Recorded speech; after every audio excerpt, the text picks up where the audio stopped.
identitasnya, ada konfirmasi identitas, dan nanti Bapak Ibu akan mendapatkan sertifikat ini, silahkan diunduh. Oke. Oke. Kemudian ini 8 tipsnya yang Bapak Ibu nanti bisa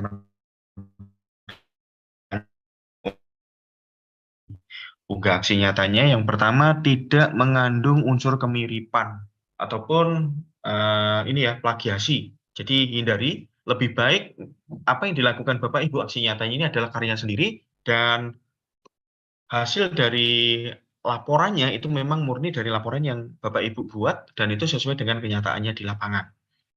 Kemudian bagaimana kalau mengerjakannya secara kelompok? Ini yang sering jadi pertanyaan juga ya. Kalau mengerjakannya secara kelompok, silakan aja untuk materinya dipublish kalau memang itu sesuai dengan ketentuannya.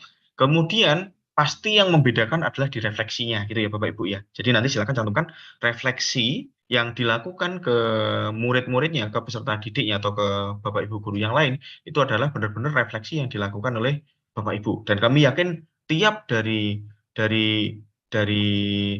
kita yang melakukan aksi nyata tadi tentunya refleksinya pasti berbeda-beda seperti itu. Itu yang pertama ya, tidak mengandung unsur kemiripan.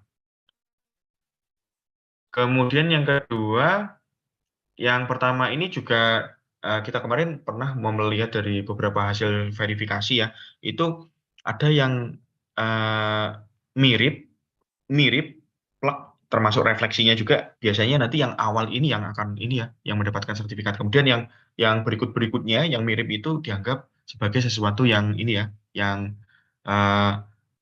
sama gitu ya, sehingga tidak mendapatkan sertifikat. Kemudian yang kedua, pilih aksi nyata sesuai dengan kompetensi yang Anda kuasai. Ini penting sekali Bapak Ibu. Jadi tadi di platform ini sudah ada fitur ya, rekomendasi belajar tadi, tentunya ini sangat membantu Bapak Ibu, terutama yang jenjang SD, SMP, SMA, itu untuk mana sih yang kita prioritaskan untuk kita pelajari dulu, yang nanti dampaknya secara langsung itu ke murid, dan dampaknya lagi itu langsung berpengaruh di rapot pendidikan di masing-masing satuan pendidikan Bapak Ibu. Itu yang kita harapkan ya, sehingga nanti kita belajar juga nyaman, karena kita belajarnya berdasarkan kebutuhan, bukan belajar yang karena tuntutan. Itu berbeda sekali ya Bapak Ibu ya. Jadi kalau memang semangat untuk belajar seperti itu. Kemudian yang ketiga, di tiap aksi nyata yang dipilih itu ada panduannya Bapak Ibu. Itu silahkan dicermati. Apa sih yang diinginkan, apa sih yang dimaksudkan dari panduan ini gitu ya.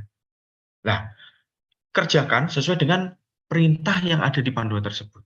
Itu yang paling penting, karena banyak sekali beberapa nggak sesuai dengan panduannya. Bahkan beberapa, mohon maaf, di awal-awal waktu aksi nyata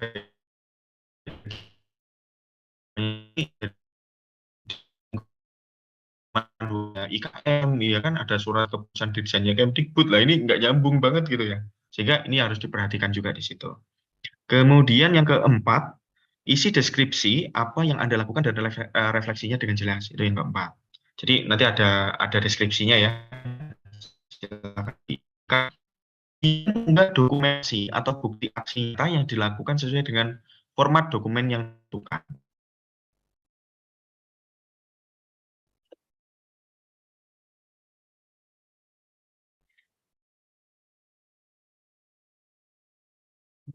Suara saya masih jelas, Mbak Riri?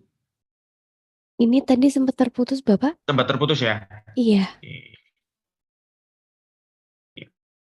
Di nomor 5 ya, kita unggah dokumentasi atau bukti aksi nyata yang dilakukan sesuai dengan format dokumen yang ditentukan. Jadi dokumentasi, silakan bikin dokumentasi yang hidup, dokumentasi yang memang sesuai dengan realnya, fokuskan pada aktivitas, gitu ya, bukan foto selfie, foto bersamanya, enggak. Tapi fokuskan pada aktivitas. Kalau Bapak Ibu memang benar-benar melakukan aksi nyata ini. Yang keenam, sertakan umpan balik dari sasaran aksi nyata. Itu bisa ya Bapak Ibu ya.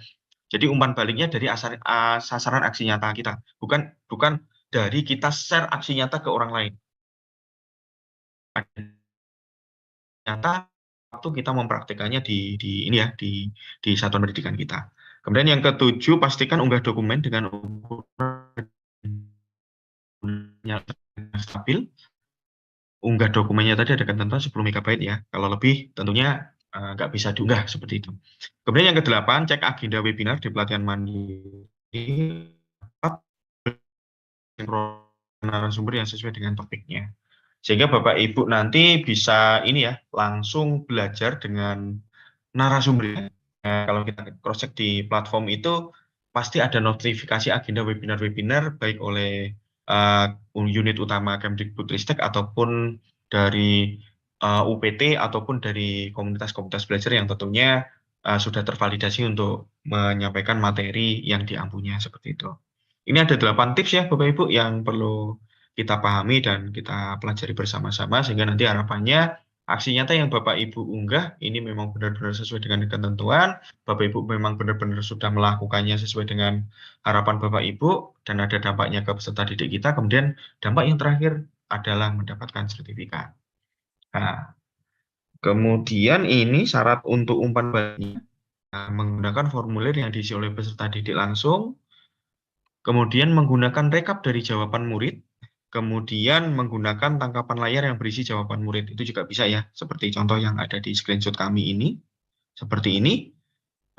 Bukan menggunakan umpan balik yang ada dalam PMM yang tadi saya maksudkan. Kemudian bukan menggunakan tangkapan layar yang hanya berisi pertanyaan, apalagi cuma berisi pertanyaan kosong. Nah, ini nanti jadi satu paket di posternya Bapak Ibu. Oh, ini loh refleksinya. Oh, ini loh umpan balik yang dilakukan, yang dijawab oleh peserta didik saya setelah mendapatkan